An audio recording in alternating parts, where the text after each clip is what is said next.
I'm Vin. I'm Sori. If you would like to get your song reviewed, dear listener, there's the filthy capitalist option. As Sori says, $125 gets you straight to the head of the line. You don't have to be a part of the alliance. You don't have to be part of the group. Wait a minute. And the biggest thing is you don't have to wait. You hop, skip, and jump right in front of everybody. $125 gets you there. You do that 3 times, and then get mashed down to the $75 rate for perpetuity. Yes! Also, there is a band review option.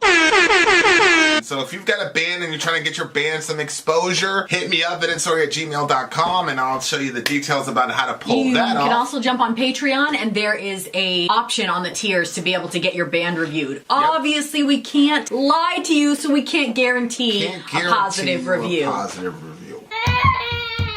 Get what you get. It's just rubbish. Rubbish. Rubbish. That's British for garbage. My favorite is a community option. $1 at the gate gets you in at Patreon. You get to join an alliance. The alliance joins their points together, and that helps determine what songs that we do.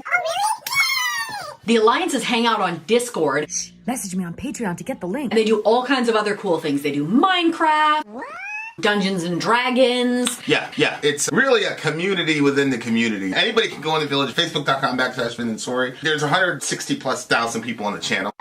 What's cool about the Discord is that it offers a real opportunity for community connection, friendship, that type of thing. And it's on Discord, so if you're not a Facebook person, it's for you. You start off at $1. Right. Plus you get exclusives. Sori and I are working on a song.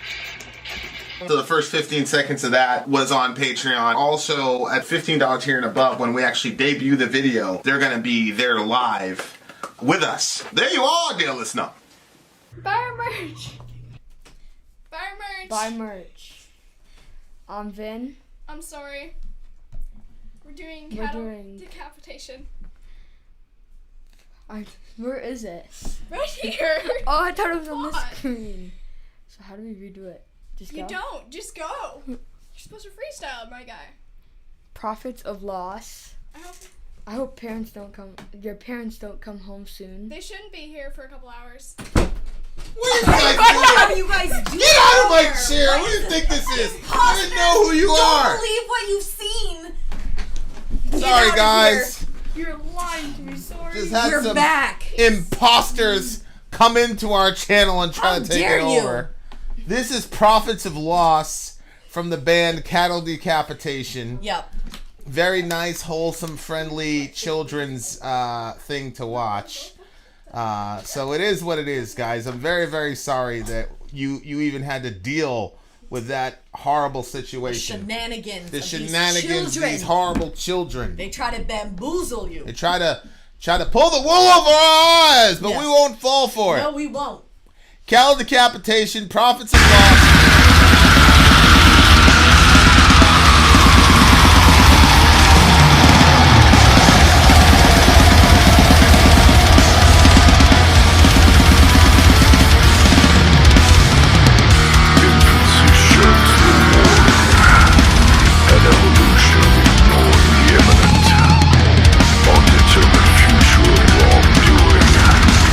All fruits withering, their luster lost.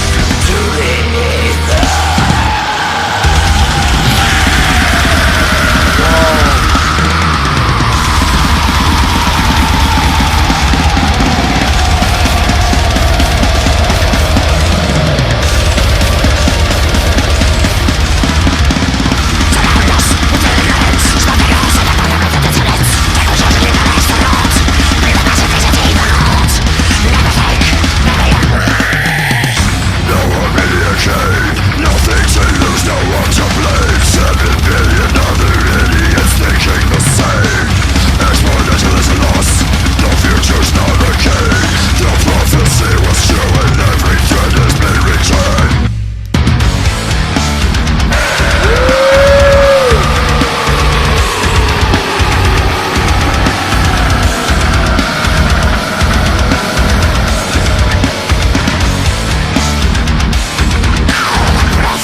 Yikes. Whoa.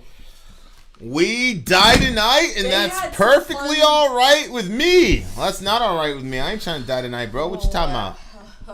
Y'all can die tonight. I'm not trying to die tonight. What you talking about? But your children are fucked, it said. There's a problem here. You know, I think it's really funny. I did one of those Shao Kahn. I wonder where that idea came from. That the bad guy, evil laugh, and then the bad guy does the evil laugh. Like, where did that come from? I don't know. The first, maybe it was Master of Puppets. You know, at the end where it goes at the end. I don't know. All the little movies when there's bad guys, they laugh. Bad guys stay laughing at people. Yeah. When he said that line, like all the cartoons, when the bad guys would laugh. When he said that line, fly landing on me. He said, "You may not know it now, but your kids are fucked, and their children's future are ruined. They'll take part in the ultimate doing of Earth resources undoing." Okay, they were not being joking. They were not joking around when they were doing this. It's about like the planet, right? And these guys are very conscious about the environment. Don't you think it would be interesting if there was like, oh my gosh, this is probably going to be so offensive. Because whenever I think I'm saying something regular and then it comes out really offensive, I can tell by the look on your face. Like the other night, I was saying something and I was like, oh no, that must have been terribly racist and I didn't realize it. I'm so sorry. Anyway, so if there was like one of those Woodstock fests or something where there was like a lot of hippie type people that care a lot about the planet, and then these people rolled up in sounding all like dark and death. Like, they don't really mesh maybe, but they do because their message is the same. But that is actually pretty interesting because most of these people that care about the planet, they're very like docile, granola. Maybe that's what just I'm saying. But then you have you just said granola. That's but then you'll have the PETA. Rude. Then you have the PETA people. How dare you assume they eat granola? Right? You have the PETA people, and some of those dudes will kill you for rocking a mink coat. Like, they will end your life, bro. You're not gonna end mine. I think it's a little bit extreme. I don't like wearing mink coats or chinchilla, but if you see me in New York strutting down that one looking fabulous, don't come at me, bro. Don't throw any paint on my mink coat. You know what? Don't do any of that shit. I actually think I'm a pacifist. Not necessarily like mink, but maybe a fake fur coat would be fun sometime. Faux fur. Yeah, you got this. This happened in Manhattan for a while. Is because in Manhattan you saw famous people all the time. You just walk by and whatever. And there was this week where like there were these attacks. They were throwing red paint on these famous people's mink coats, which is ridiculous.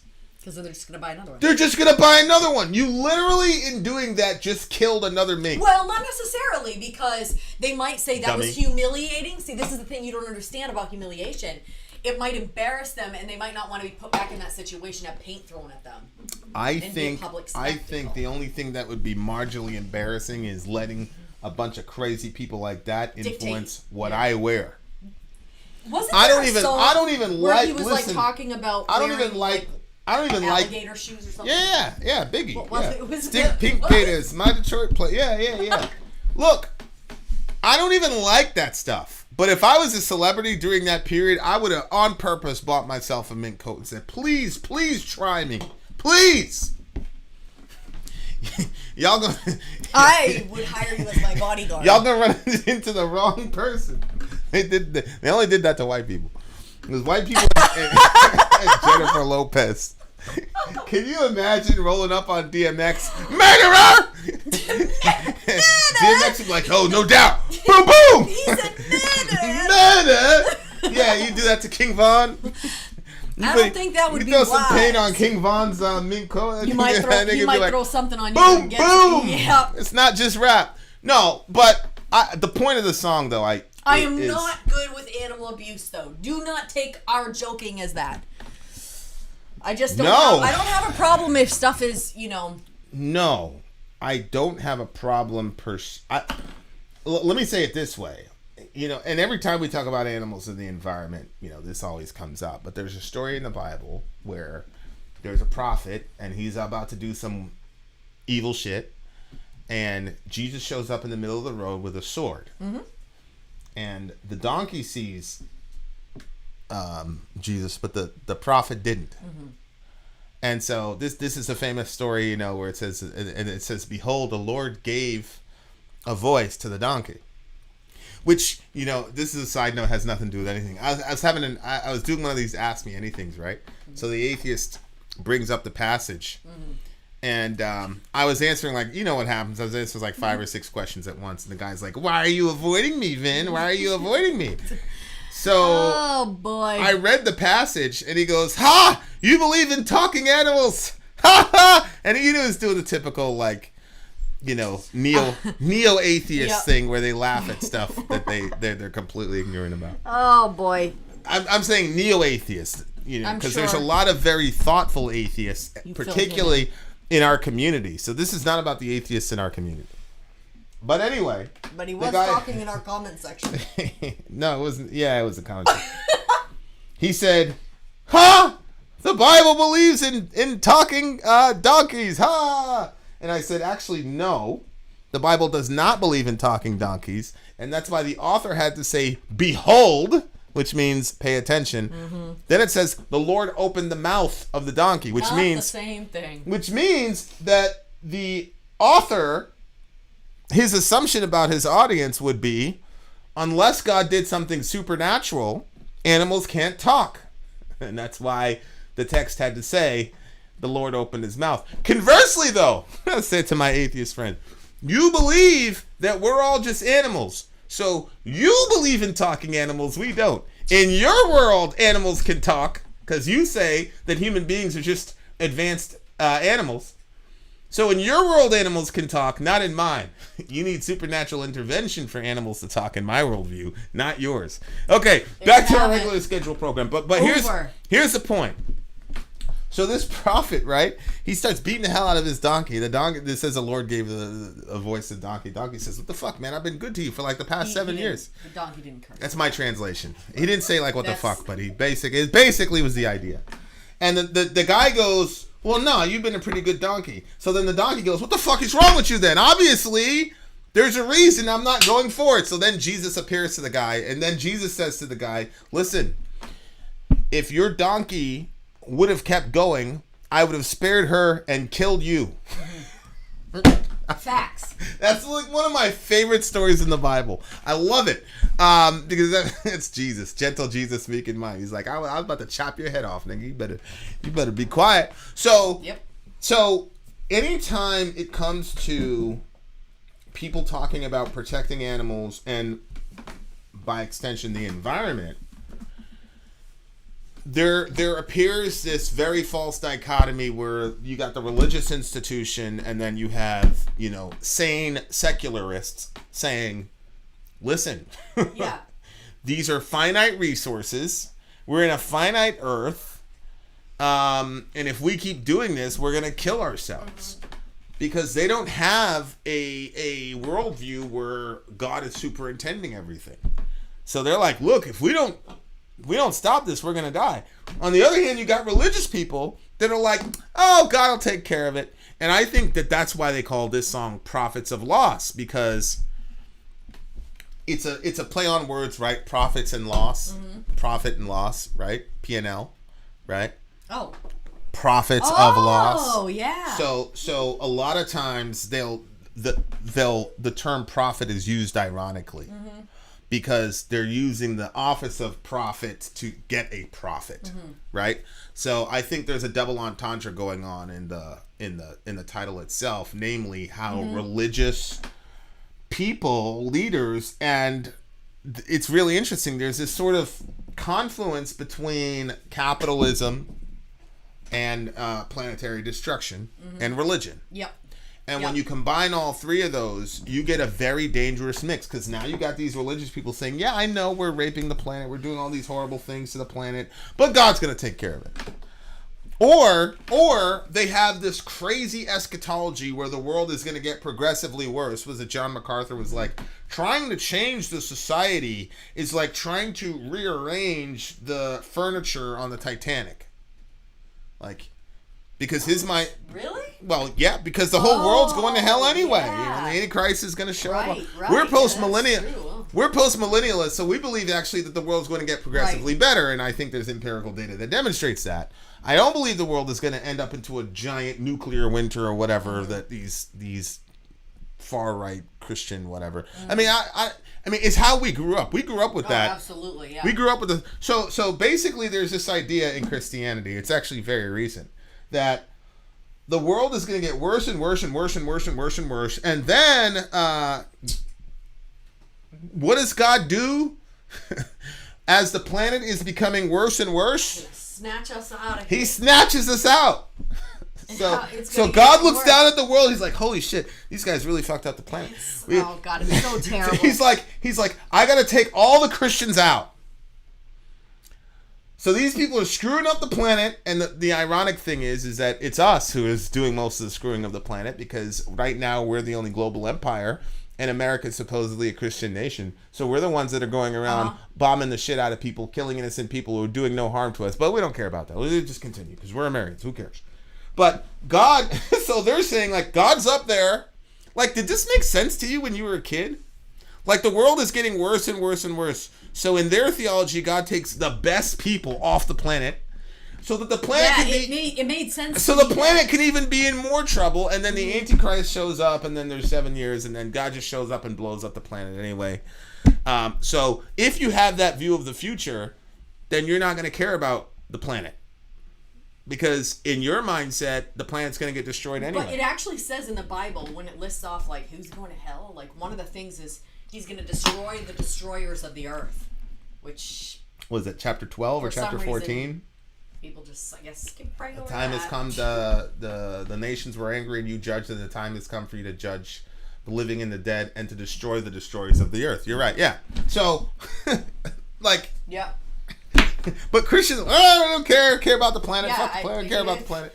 And the other thing that's weird about that way of looking at the end of the world is, and I didn't even really realize this back then, but you're like excited for the rapture, and by being excited for the rapture, you're looking at like, okay, everybody's gonna. You be have left to behind, celebrate negative news. Yeah, you have to be. Yeah, you're like, oh yes, there's wars and rumors of wars. Yes. Yeah, they're happy. Gonna be coming back. They're happy about there's it. There's trouble in Jerusalem. So yes! yeah. No, yeah. not really. It was Israel. They were like, it's going to restore. They're going to restore the temple. They already found the heifer. Yeah. They've got. Yeah, the red heifer. Yeah. All these things. Yeah. I remember. Absolutely terrible. It was really interesting because during 9/11, I was like in my, I don't want to say atheist, but I was like, there's no God, blah blah blah. I didn't really believe that, so that's why I'm saying, like, I'm not going to come in here and tell people I went through an atheist phase. I never did. That's just bullshit. I never did. But that's what you were projecting. And I remember, as soon as I saw the second plane hit, I said, okay. I just remember very clear. I looked at my friend. I said, motherfucker's going to die over this shit, bro. People are going to die for this shit. People are going to die. I'm going to kill. Like, but 2 people down, this girl said, praise God. And her friend, who's crying her eyes out, looks at her in horror. It was such a weird moment. I'm in school, and you see me, and like, literally, like, I was bleeding. I remember this. I was bleeding in my hand, because, I let my nails grow. I had my hand in a fist like this. I was so angry, and there was nobody I could hit, because nobody did it. You know what I'm saying? It was the guys on the plane. What I look like hitting another person. So I was just sitting there like this, not knowing how to control my rage. And then next to me is this girl's crying her eyes out. It's the first time she'd ever seen any, like... Because we knew people are dying as we speak. Like, right now, people are getting crushed to death. Like, my aunt... I was watching as my aunt was getting crushed to death in the Twin Towers. So I'm just sitting there. My brother's in New York City at the time. My older brother, he worked literally a block away from there. That's crazy. And he got called out of work at the last second. He was supposed to do it. He got called out of work at the last second. So that could have been my brother. And tell you what, oh my gosh, if it would, but so anyway, so I'm sitting there like furious, like beside, like you people say, I was beside myself, like. I really felt like almost like out of body. I never really paid attention to that. Yeah, I was like, myself. I was like out of body watching myself and being like, oh my God. And then next to me, this girl crying hysterically, and her friend is like, praise God. And so I knew exactly what she was saying.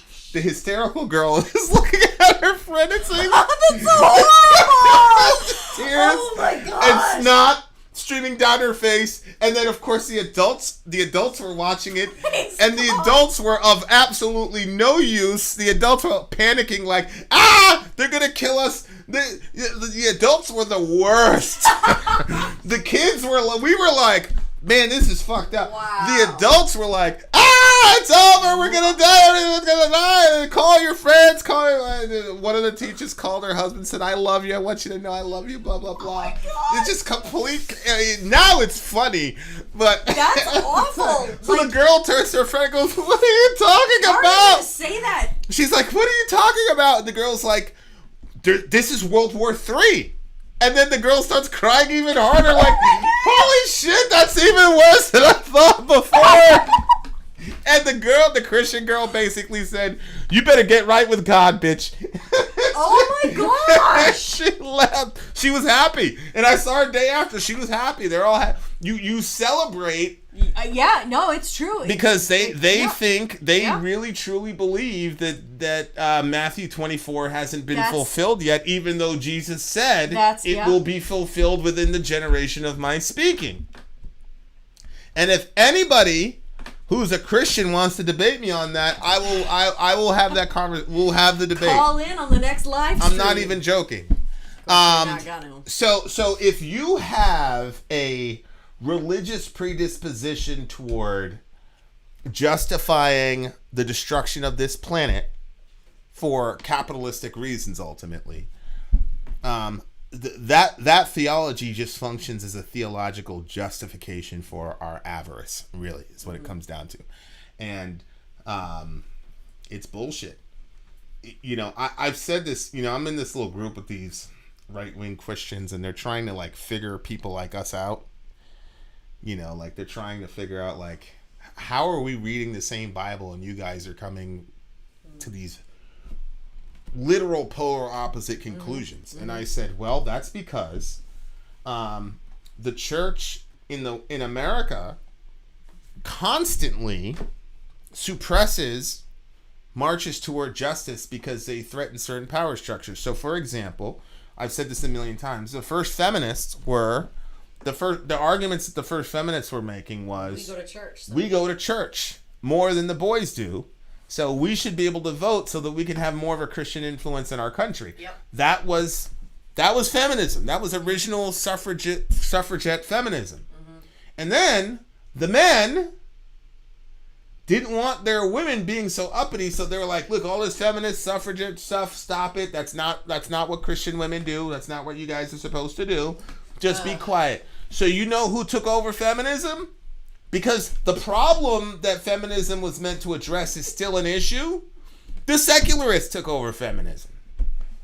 So now you have, hey, we go to church more, so we should be able to vote. We went from that to every honeymoon is an act of rape. This is third wave feminism craziness, right? So it's a constant pattern. Same thing with the civil rights movement. The civil rights movement started in churches. So Dr. King, even Malcolm X. Malcolm, obviously not a church, but it was religious. Mm-hmm. And then, because Martin Luther King was an Arian, he wasn't a Trinitarian. He was explicitly an Arian. Mm-hmm. I think he also kind of denied the resurrection. Really? So, yeah. So you get these people and they go, oh, Martin Luther King was a Marxist and he was an Aryan, and then Malcolm X is a Muslim, so that's the reason that I'm against those people. It's not because I'm against the civil rights. And I go, okay, well, where was the church majority, which were majority white in the 60s? Where were you? Nowhere to be found. Mm-hmm. So there was still a social justice issue, so God raised up pagans like Martin Luther King and Malcolm X to solve the problem. And now... Yep. Who should be at the forefront of creation care? Who should be at the forefront of environmentalism? Should be Christians. People who believe that it randomly happened because of random unguided processes? Nope. Which is ridiculous. I love you, but if that's ridiculous. You can call me, we can debate that too. But people, okay, so who should care more about the planet? People who think that it randomly just poofed into existence? Or people who believe that God created it A, to give to us, and B, to be the stage of the obviously. redemption of the world. Yeah. Obviously, We should be crazy about creation care. That's what they call it. But we're not. It's our secularist, atheist, foolish, the fool says in his heart there's no God. Well, it's those fools who are probably going to be responsible for keeping us alive for another 30 to 40 years longer than we should be until we figure this shit out. We're literally always behind, and God always has to raise up secularists, atheists, Muslims, pagans, whoever it is, Aryans, whatever it is, to fix the problem, because Christians in America still don't get it. So now you're talking about completely ruining the planet. I was watching something. They're like, well, what about the Chinese? We'll start go when the Chinese start. It's like, what a ridiculous. Oh my gosh. And of course, now as parents, there's 6 kids. We got 7 kids now, 8 kids. So like we're used to hearing these bullshit like, hey, he's sorry, yeah. and we're like, that has nothing to do with you. Mm-hmm. It's like, I understand that the Chinese are horrible, bro. The Chinese got, I'm not talking about the people, I'm talking about the government. Somebody has to take the first steps forward. Those Muslims, they got a concentration, the whole damn country's a concentration camp right now. They literally practice body harvesting, the Chinese government. Literally.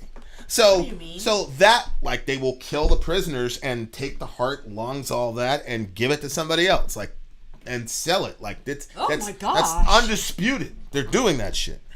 So those people, like, that's who you're using to say we're not going to practice taking care of the environment because the Chinese aren't doing it. They have a long way to go. Should we have a concentration camp full of Muslims too? Should we organ harvest too? Because the Chinese are doing it? Would that just... What a ridiculous... But who's making that argument? It's not my secular atheist friends who are making that argument. It's Christians making that argument. Yeah, I swear to God. You talk about a carbon footprint and all the rest of that shit. Sometimes I feel like, is this real? Really? Look, this shows you that salvation is all of grace. Because literally, we're wrong on almost every single social issue. Sometimes I put out a social issue post, and I say, okay, here we go. And I look, sure enough, the disagreeers are Christians. They're the worst. I always want to just go in there and say, you're a Christian, aren't you? Yeah. You can always tell. They're all on the wrong side, always. I mean, they're on the right side of abortion, but even with abortion, they don't recognize that they are contributing to the abortion with their stingy economic ideology. Yeah. Oh, absolutely. Yeah. They don't want to. Yeah. You just want to call women murderers and say they're whores and all this and all the rest of it, and stand self-righteously and judge them all, and they've never cried. But this song was crazy, and now here's the duality of the world that I live in. I don't believe that we're alone. I believe that God is superintending. So on the one hand, I hear this song when he says, "You look, man, you may not know it now, but your children are fucked and their children's futures are ruined." I don't believe that. Mm-hmm. I believe we're gonna figure it out. Mm-hmm. I believe we're gonna figure it out. Now, we might end up in a situation where, for a couple generations, we end up back in the Stone Age and then have to rebuild. But I don't believe. Yeah, that something else happened that I forgot to. But I don't believe that it's over for us. Now, a lot of these climatologists say, look, man, we've hit the point of no return. Like, it's over. It doesn't even make sense now to even try. But I think that you can never say something like that. Like, yes, they have the sciences, and then, maybe they have some understanding on it. But at the same time, we've never been in that situation. And so you might think that all of your assessments are true and that it's pointless at this point. But you don't really know that. It's like, when they told, looking at the ultrasound and stuff, they told you your daughter was going to die. They told me my daughter was going to die. Yeah. And they were wrong, And there's just some things, like, we've never been there with the planet where the planet was literally at the place of no return. And then we go off into some... Well... There was the big homie Malthus, right? So Malthus, I'll tell you who he is in a second. He was around almost contemporary with Margaret Sanger or whatever. But Malthus's idea was that we are running out of resources. And you kind of hear it here. He says we have finite resources. Yep. So he basically said by, 1995, we're going to be out of food. because he did. Oh, yeah, I remember that. The food production versus the multiplication of the human family. Yep. And he did the math, and his friend was like, "Nah, bro, you're wrong. That's not gonna happen." And Malthus was like, "I'm telling you, here's the math. It's right here." And he had the math, and he was wrong.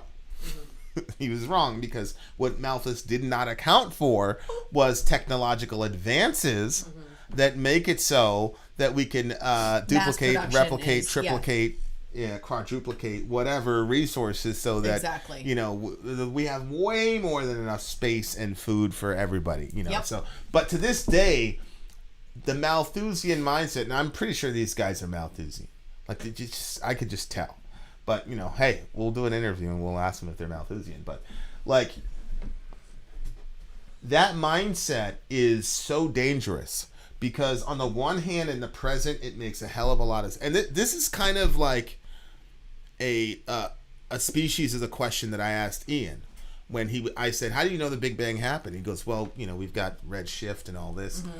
And I said, and, you can project backwards. You can almost like... reverse engineer the speed, right, or the age based on the speed. So, and I said, yeah, little bro, but how do you know that, this is Bertrand Russell's induction problem backwards, right? How do you know that things were traveling at that rate of speed 50,000 years ago?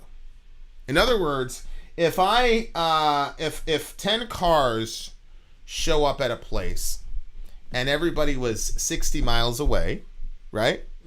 And they all drove 10 miles an hour, it would take them 6 hours to get there, right? But then this other car made it there at 30, but he was traveling 30 miles an hour. So the guy gets out of the car and the person says, oh, you've been traveling for 6 hours. And the driver goes, no, I've been driving for 2 hours. And they go, no. All these other cars... it took them 6 hours to get here, and they all started where you started. And the guy goes, yeah, but I drove at 30 miles, they drove at 10 miles.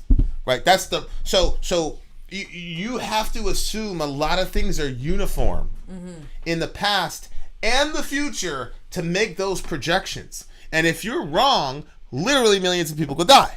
Right? So what is not being accounted for in the planet discussion is... what if we run into somebody tomorrow who comes up with some sort of invention to walk back the destruction of the ocean? Right. Exactly. There's that kid. There's that kid who is coming up with this tech. Jordan Peterson was talking about him, who's coming up with this tech that it's like removing all the plastic from the ocean. Really? And that's massive because there's like tons of metric tons of plastic, and it's, when I used to live in Florida, I used to talk about it all the time because you'd have the little baby manatees were getting strangled by the 6-pack of a beer or soda, and then you take that and you throw it into the river or whatever, it goes, and it was choking these. That's why I always cut those. So this kid, and it's a kid, and it's like, okay, so if we've got all these problems and they talked about there's 7 billion idiots. No, they're not 7 billion idiots. Wait a second. No, wait. We have an internet. Yeah. They probably did their own recording. Humanity is not populated by a bunch of idiots. I know it's cool in our community to be like, oh, humanity is terrible. Well, actually, we're pretty resilient, brilliant. We went to the fucking moon. So say what you want. Well, Sori doesn't think we went to the moon, but she really doesn't, bro. I'm not kidding. She doesn't think we went to the moon. Well, she has serious doubts. I have doubts. She's serious. She doesn't think we went to the moon. I have doubts. She's a weirdo. You have no proof. You're right. I don't. All I have is faith. That's all you have. But I don't have a problem with saying that because there's nothing wrong with admitting the faith in my worldview. Some of you guys, though, you guys have a problem with admitting you have faith, but you do. But so what I'm saying is, how do you know we're not going to find out of the 8 billion of us somebody who figures it out? Mm-hmm. And absolutely. The irony of the whole thing is we probably already had that person, but we killed them in abortion. So the irony of this whole thing is one of the main justifications for abortion is the overpopulation. Mm-hmm. It's this ridiculous, terrible argument. Mm-hmm. But what they're not considering is we probably killed someone who was able to solve that problem, get us on Mars, whatever. You're talking about 62 million people. 62 million Homo sapiens. Not one of them would have been able to figure out the problem. I don't know, bro. Because you think about Thomas Edison, you think about even Steve Jobs. No, it just takes one Bill person Gates. to find, It just takes one person. One person. That's all we need. And just in America alone, since 1978, we killed 62 million people. So just imagine globally all the amazing things that we've lost and all the advancements that we've lost. And, you know, we're looking into this UFO stuff right now, and it's like these guys are like 10,000 years. 10,000 years ahead of us, right? And the other guy said these guys are 1,000,000 years ahead of us. So when a person says this group of beings is a million years ahead of us, what they're saying is this group got a head start in the ability to accumulate knowledge such that they are able to defy certain restrictions that physics imposes on normal objects. Okay, all you're saying when you say that is that they had more time to cumulatively think about the project together to create that type of a technology. So when you say we've lost 62 million people, that is 62 million minds that could have been dedicated to solving the problem. One of them would have been a Steve Jobs or a Bill. What if Steve Jobs' mother would have killed him? Just imagine how different the world would be if there was no Steve Jobs ever, no Bill Gates ever.